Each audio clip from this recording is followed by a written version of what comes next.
Testament, on va regarder l'histoire de la veuve de Sarepta. On va voir comment elle a réagi. J'ai mis les versets pour qu'on puisse savoir que la parole que je donne et le cas de Sarepta est conforme aux Écritures.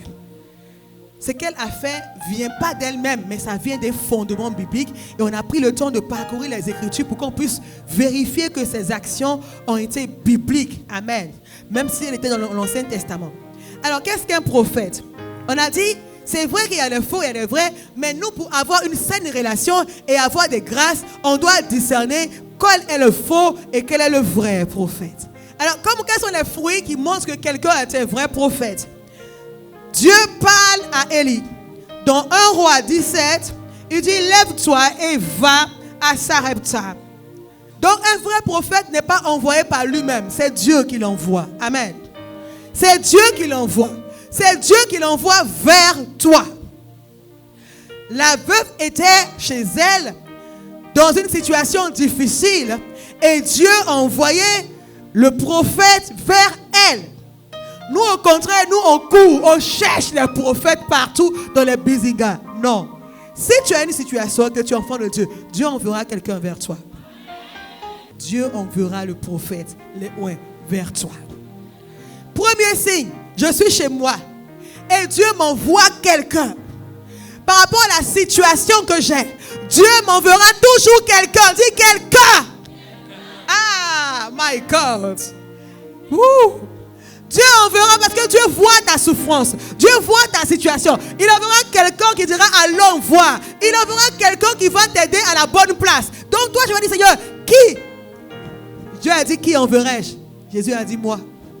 Alléluia. Alors la préoccupation d'un prophète, c'est l'obéissance à Dieu. Un prophète n'a pas d'autre problème que l'obéissance. Si un prophète parle de nourriture, de manger, c'est un faux.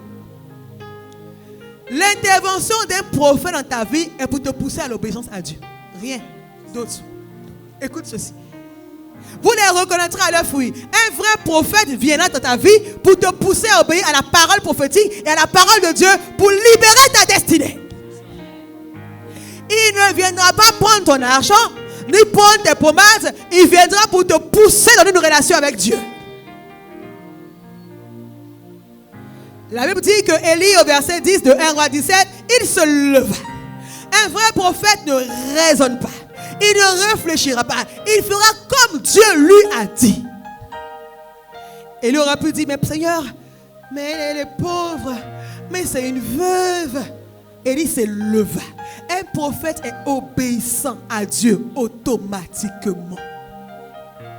Quand Dieu dit, il fait. Quand Dieu parle, il exécute. Il obéit aussitôt au Seigneur. Parce qu'il est oint de Dieu. Alors quand je sais qu'un prophète est quelqu'un qui est orienté vers l'obéissance à Dieu, que dois-je faire ou que dois-je éviter? Ésaïe 30, 9 à 10. Quelqu'un dit dans la parole de Dieu, Ésaïe 39 à 10, n'ayez pas de vision. Ne nous révélez pas des vérités. Dites-nous des choses flatteuses. Révélez-nous des chimères. Quand tu sais que tu as fait un prophète, évite de lui proposer de diluer l'évangile. Parce que plusieurs femmes poussent les prophètes à diluer l'évangile. Poussent les prophètes à leur dire des choses qu'on appelle des flatteries, des chimères. Elles vont vouloir que le prophète arrange un peu la parole. Mais quand la parole est diluée, elle n'a plus d'efficacité. Je répète, quand la parole est diluée, elle n'a plus d'efficacité. Et Jésus dit dans Luc 13, verset 34, « Oh Jérusalem, la ville qui tue les prophètes. » Quand tu as quelqu'un qui te pousse à obéir à Dieu, évite de tuer la relation. La veuve de Sarepta, non seulement elle a vu la main de Dieu, mais elle a gardé Élie. Elle a conservé la relation. Elle a dit à Élie, tu vas habiter ici. Tu vas habiter ici. Alléluia. Deuxième point, comment je reconnais un prophète? On lit encore 1 Roi 17, verset 9. Dieu dit, lève-toi, va à Sarepta qui est près de Sidon. Je t'y établirai. Dieu l'envoie dans un lieu précis. Un prophète n'est pas un vagabond. Un Un prophète a une base. Il a un lieu où il s'assoit. Un prophète doit avoir un lieu où il est assis.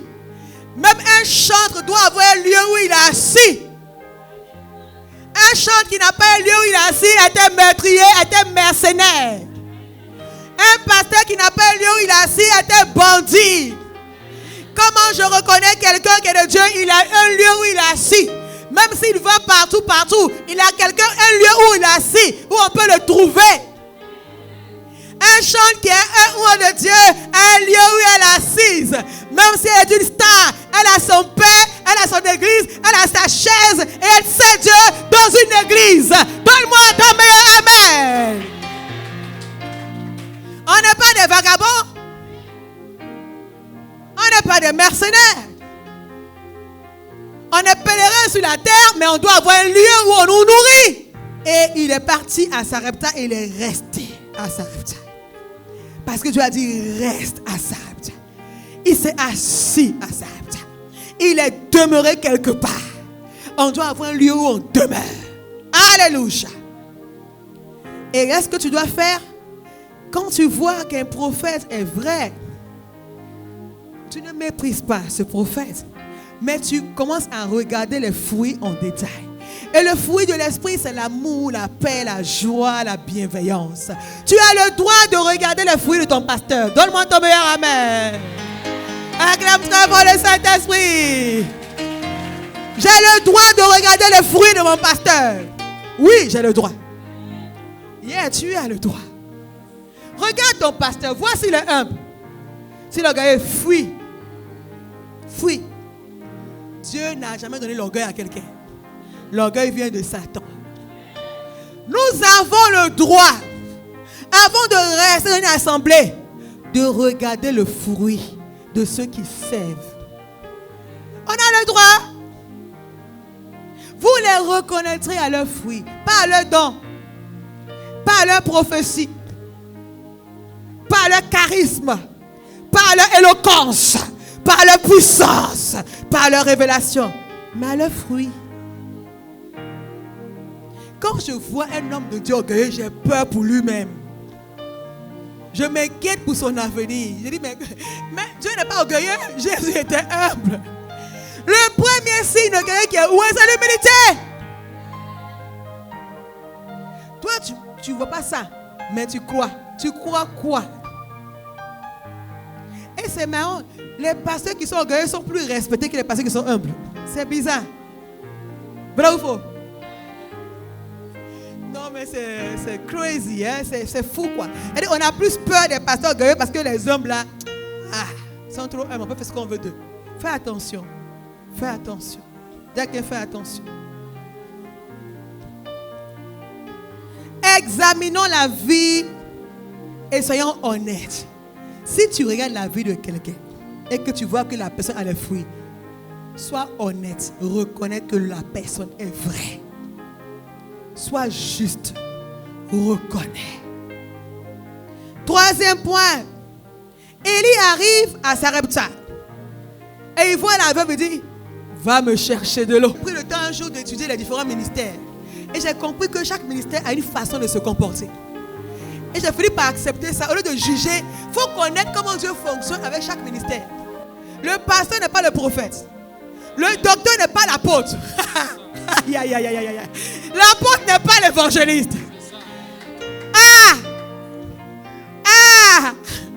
Mamé. Moi-même là, j'aime pas le prophétique. Mais quand c'est tombé sur moi, il dit, Seigneur, ça c'est quoi encore? Il est direct. Il va te dire, fais ça. Non, je pense que quoi? Il faut me convaincre. Non, mais c'est trop tard. Le jour où Dieu parlait là, tu étais sourd. Maintenant, il faut écouter. Dieu est en train de parler comme ça. Dieu parle par les prophètes. Donc, quand je sais que ce type d'onction est assez direct, je cherche en moi ce qu'on appelle le témoignage intérieur. Seigneur, regarde. Moi, je crois que la veuve de Sarepta n'a pas entendu la voix audible de Dieu. Mais quand, oh my God, quand Élie a parlé, elle a reconnu le son de la voix de Dieu dans la voix d'Élie. Oh my God. Quand Samuel était encore, Élie et Samuel étaient encore un enfant. Ça non? Sacrificateur Élie et Samuel. Il dort. Dieu l'appelle. Dieu prend la voix de son mentor pour lui parler. La voix de Dieu va ressembler à la voix du prophète qui t'a envoyé souvent. Toi-même me dérange. Toi-même, on est dans les choses spirituelles, hein, on est distingué, non, on monte en puissance. Il y a des fois qu'elle me dit, moi je t'ai rêvé, j'ai vu le pasteur. Non, Dieu prend l'image de celui qui t'a destiné pour te parler. C'est ainsi pour dire que c'est lui là que je t'envoie. Lui, il dort pour lui. Mais Dieu utilise l'image pour dire que c'est pas lui que j'ai choisi de me révéler à toi. Samuel est couché et Dieu l'appelle. Mais la voix qu'il entend a sonné comme la voix d'Élie, sacrificateur. La veuve de Sarepta n'a pas entendu quand Dieu parlait. Mais quand Élie a dit va, son cœur a dit c'est ton Dieu qui te parle. Quand Dieu dit à Abraham, Abraham, lève-toi et va. Abraham à la foi, il se lève parce que la voix de Dieu a sonné dans son cœur. Ce soir, je parle et ma voix sonne comme la voix de ton Dieu dans ton cœur au nom de Jésus. Souvent, tu écoutes des prédications, mais tu ne reconnais pas la voix de Dieu. Quitte. Parce que la voix qui t'est destinée, lorsqu'elle va sonner, elle sonne comme la voix de ton Dieu. Et ton cœur te dit, la parole vient de moi. Le témoignage intérieur. C'est vrai qu'elle n'avait pas l'onction d'Élie pour entendre Dieu à l'instant. Mais elle pouvait regarder Élie et avoir l'assurance dans son cœur que la parole qui sort vient de Dieu. Plusieurs ont dans des choses sans consulter le témoignage intérieur. Ton cœur te dit quoi? Tu n'as pas l'onction pour entendre Dieu comme moi j'entends Dieu. Mais ton cœur te dit quoi ce soir? Quand je prêche, tu sens une voix qui te dit c'est vrai. Parce que la voix de Dieu ressemble toujours à la voix de son oint. Et quand la consécration devient trop terrible, il prend même l'image de son oint pour opérer des miracles, même dans le sommeil. À cela, vous reconnaîtrez qui Dieu envoie vers vous. Alors quand je sais, j'obéis à l'instruction prophétique.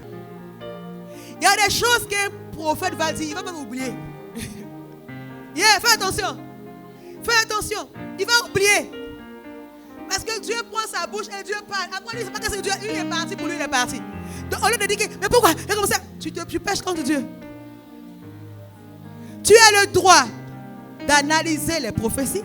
Tu as le droit de regarder le fruit. Mais une fois que tu as vu que le fruit est bon et que la parole est bonne, tu as l'obligation de respecter l'onction.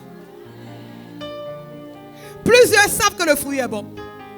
Plusieurs savent que le message est bon. Mais sont des rebelles. Et là, c'est dangereux. Quand tu sais, il faut que tu agisses. Et la dame va. Oh my God. Elle va et elle revient et il dit encore, va me chercher, je te prie, un morceau de pain. Il ajoute encore. Il faut dire encore. La personne que Dieu envoie pour toi ne va pas te laisser. Tu fais un peu et dis pousse encore. Tu fais encore et dis pousse encore. Parce que son but, c'est que tu deviennes parfait. Non, mais toujours c'est moi, je suis fatigué. Non. Tu dois arriver là où Dieu veut que tu arrives. Et le prophète a poussé la femme dans ses limites. Il dit, va encore. Elle peut dire, mais toujours moi. Mais pourquoi encore? Ça suffit. J'ai pris le bois. Maintenant, je ne dois pas encore. Elle dit, là, je sais qui il est. Je vais faire. Je sais où on va. Elle avait la foi en la parole prophétique. Parce que la parole prophétique vient de l'Esprit de Dieu. Et on se rend compte que le prophète a poussé la dame à mettre les intérêts de Dieu avant ses propres intérêts. Un vrai oint de Dieu va te pousser à mettre les intérêts de Dieu avant tes intérêts. Il va te pousser. Son rôle est de te pousser à aimer Dieu. C'est tout. Ce n'est pas ton argent qui l'intéresse. Ce n'est pas ta maison qui l'intéresse. C'est ta relation avec Dieu. Il faut qu'elle avance. C'est tout. Si tu croises un pasteur qui s'en fout de ta relation avec Dieu, c'est un mercenaire. Donne-moi un amen. Non, ma fille, il faut seulement chanter, mais je m'en fous. Non, tu chantes, tu te consacres. non. Non, moi, je vais seulement servir Dieu. Non. Ton service n'est pas ta religion. Tu dois donner ton corps à Dieu avant de servir Dieu. On va te pousser à aimer Dieu. Ça le rend te pousser à la consécration, c'est tout. Maintenant, on vient à l'église, on dit, pasteur, tu me déranges. Prêche seulement, moi je m'en vais. Non. On ne prêche pas seulement. On va te pousser à t'offrir en sacrifice. Toi-même est suspect. Aïe. Les gens n'aiment pas les prophètes à cause de ça. Tu es béni. Tu vas voyager. Et tu vas aller au ciel. Là, on aime les prophètes comme ça. Non. Un vrai prophète te pousse à avoir une relation profonde avec Dieu. Un vrai berger te pousse à avoir une relation profonde avec Dieu. C'est ça, un vrai oint de Dieu. Quand tu crois ça, acclame le Seigneur parce que Dieu t'a envoyé un don. Alléluia. Écoute ceci. Au verset 13, il dit, ne crains point. Fais comme tu as dit. Seulement prépare-moi d'abord avec cela un petit gâteau et tu l'apporteras. Et il dit, car ainsi parle l'Éternel, le pot de farine ne s'épuisera pas. Oh my God. Elle a reçu en qualité de prophète et elle fait du bien à un prophète et elle reçoit de la farine dans son pot et la nourriture ne manque pas. Elle a déclenché la loi de dire, celui qui donne un verre d'eau reçoit la bénédiction. Dieu veut bénir son prophète, mais Dieu utilise la femme pour apporter les soins au prophète et elle déclenche la loi de la multiplication. Je prie au nom de Jésus que la loi de la multiplication te localise au nom de Jésus. Oh, la loi de la multiplication. Il y a des choses que tu attendais. Il y a des choses qui sont restées bloquées. Mais au contact d'un oint de Dieu, lorsque tu relâches ta foi et que tu poses l'action que Dieu te dit, les portes s'ouvrent. Là où les prières font 20 ans, quand il arrive, la prière fait 6 jours. Parce qu'il y a une onction de multiplication qui arrive dans la vie de la personne. Dis, sois conscient. Dieu utilisera toujours des hommes pour répondre à tes problèmes. Pas tous les hommes, ceux qu'il t'a donnés. Pas ceux que tu t'es choisi toi-même, non. Chaque homme de Dieu porte une onction spéciale pour résoudre le problème d'un individu. Dieu les donne à l'église. Il les donne pour l'édification, pour agir au travers d'eux. Donc pendant qu'elle donne à manger au prophète, elle prépare l'avenir des enfants de la maison. Bien aimé, pourquoi c'est dans la Bible? Pourquoi l'histoire là est dans la Bible? Pour dire, attention, il y a des faux prophètes, mais moi Dieu, je reste fidèle à ma parole. Même s'il y a des faux, peuple de Dieu, soyez vigilants. Il y aura toujours des vrais que j'enverrai pour déclencher la loi de la multiplication dans vos vies. Soyez vigilants. Soyez vigilants. Et qu'est-ce qu'elle fait? Elle se soumet et elle voit la main de Dieu. Dieu la bénit. Pas parce qu'il veut la bénir, parce qu'elle déclenche la loi de la bénédiction liée au prophète. Et comme Dieu est dans sa parole doit forcément s'accomplir. Lève-toi et donne-moi un amen de puissance. Et la Bible nous dit, après ces choses, elle garde le prophète chez elle. Et après ça, son enfant meurt. Imaginez un seul instant qu'elle a dit au prophète, bon, j'ai eu ce que je voulais, maintenant j'ai de l'huile, j'ai la farine, dégage. Et qu'il partait malheureux.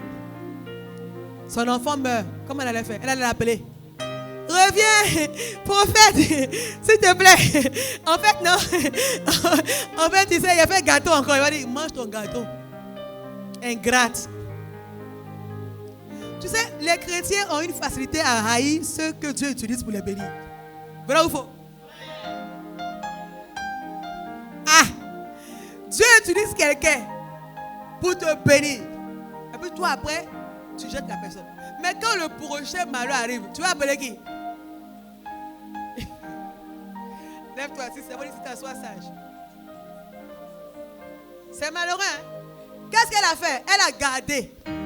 Quand son fils est mort, il dit, prophète, viens me guérir l'enfant. Et l'enfant s'est réveillé. Bien aimé, on ne méprise pas les oints de Dieu. C'est un danger. C'est un danger. Si Dieu utilise quelqu'un, même pas forcément un oin, une simple personne, pour que tu aimes 1000 fois, aime la personne. Si tu casses le piano de Calvin, il n'y aura plus un autre piano pour que tu joues la musique, tu danses la musique. Si Dieu passe par quelqu'un pour que tu aies le boulot, dis merci à la personne. Les chrétiens eux-mêmes sont des sorciers pour la fois pour vivre parce qu'eux-mêmes là, ils bousillent l'instrument, ils bousillent le canal et ils détruisent la relation. Et quand ils ont un problème, Dieu cherche qui il va utiliser et personne ne veut utiliser la personne. Dieu dit, lui là, non, lui là, il est mauvais. Moi, pas moi. Et après, tu vas d'église en église, de pasteur en pasteur, parce que Dieu a fermé les portes, lui-même il a fermé. Tu n'as aucun respect pour les oins qu'il a déjà utilisés dans le passé. Des chrétiens sont maudits, hein. Ils vont d'église en église, ils n'ont pas de solution parce qu'ils ont fait du mal à des oins. Faisons attention. Parce que regarde, si moi tu m'insultes, tu vas ailleurs, ok. Mais l'esprit qui est sur le pasteur qui est là-bas, c'est même l'esprit qui est avec moi. Dieu va lui dire, la personne a un problème spirituel. Qu'elle aille demander pardon. Élie a tué des enfants. Quand les enfants sont moqués de lui, il dit, Seigneur, il faut les tuer. Il les a tués. Dieu honore la parole de ses serviteurs. Et il a accompli ce que prédisent ses prophètes. Ce qui sort de leur bouche, là, Dieu fait. Parce que c'est Dieu qui parle en eux. Faisons attention au oint de Dieu. Faisons attention au oint de Dieu. Le diable a utilisé l'église, les faux prophètes, pour nous déconnecter de la réalité. Mais si moi, je reçois une grâce de quelqu'un, et puis demain je l'insulte, et Satan entra en Judas, la clé pour laquelle les démons entrent dans un corps d'un chrétien, c'est lorsque ce chrétien se dispose à insulter l'instrument qui est vrai et qui a déjà été un instrument pour sa vie. Voilà comment le diable possède des corps de chrétiens. Chrétien, je ne prêche pas pour un pasteur, je prêche la parole. Si Dieu t'a envoyé un vrai homme de Dieu, prie pour lui. Si tu as déjà expérimenté le ministère d'un homme de Dieu qui est vrai, prie pour lui et fais quelque chose de spécial. On va lire ce verset que tu vas voir. Oh my God, Marebo Shakata, Hébreux 6:10. Hébreux, on va se délier debout s'il vous plaît. Hébreux, c'est la conclusion. Hébreux 6:10. Car Dieu n'est pas injuste pour oublier votre travail et l'amour que vous avez montré pour son nom. Écoute ceci. Ayant rendu, et rendons encore des services aux saints. Une femme de distinction rend service aux saints. Quand tu arrives quelque part que tu vois qu'il y a un vrai homme de Dieu, rends-lui service, prie pour lui. Quand tu arrives quelque part, on dit il y a un vrai pasteur au Congo qui est vrai, mets-toi à genoux, rends-lui service, prie pour lui. Quand tu peux faire quelque chose pour l'aider, fais. Mais ne sois pas de ceux qui dénigrent, qui critiquent, alors que tu sais que la personne est vraie. Il y a au moins 100 malédictions à ça. Fais attention. Regarde, c'est ça. Faisons attention. Ce soir, tu es là, tu te souviens que tu as fait des choses. Mais le message est là pour te guérir et pour te rattraper. Si tu confesses ce soir, le Seigneur va effacer ta transgression. Dieu ne tient pas compte des temps d'ignorance. Mais je t'interpelle ce soir pour dire, ce que Dieu a fait pour Élie et Élisée, Dieu le fait encore aujourd'hui. Anne allait dans le temple et elle a vu Élie qui a dit, Élie, regarde-moi la femme saoula là. Elle est saoulée comme ça. Elle a dit, prophète, elle a dit, serviteur de Dieu, pardon. C'est la souffrance qui fait que je parle. Elle n'a pas insulté Élie. Et la même bouche d'Élie qui a dit, toi femme saoula, il a dit, va, tu vas enfanter. La même bouche a dit, tu es saoula. La même bouche a dit, tu vas enfanter, elle a enfanté. Et la même bouche a dit, tu vas faire encore d'autres enfants. Et elle a fait. Dieu, avant d'agir, il libère la parole prophétique. Dieu ne fera rien sur la terre si les hommes ne se disposent pas. Quand tu crois un homme qui se dispose pour de vrai pour le Seigneur, apporte-lui l'aide. Une femme de distinction, elle soutient les vrais hommes de Dieu. Lève les mains, dis oh alléluia. Rakataka yabatata. Une vraie femme de distinction soutient les vrais hommes de Dieu. Tu vas dire, mais j'ai quel moyen? La veuve n'avait rien, mais elle a soutenu. Et lorsqu'elle a soutenu Élie, c'est elle qui a bénéficié. Elle et son fils. Dieu te donne un mécanisme pour que tu vois l'accélération. Il dit, en servant un vrai ouin, en ayant une bonne relation avec un vrai ouin, en étant une femme. Oh, Jésus avait des femmes de distinction. Oh my God. Aïe, aïe, aïe, aïe. Jésus avait des femmes qui le soutenaient. Même Jésus, il a eu besoin de femmes dans son ministère. Elles ont dit, voici, c'est le Messie. Tu veux de l'eau? Il y avait de l'eau. Quand il venait, il y avait la propreté. Elle nettoyait l'église. Elle dit non, s'il vient, tout soit propre. Attends, avant qu'il arrive, on mettra le micro. Attends, on va prier pour lui. Attention, attention. Elle n'a pas mis les saints pour que Christ tombe dans l'impudicité. Non. Une femme de distinction soutient les saints. Dis, sister, qu'est-ce que tu fais pour les saints?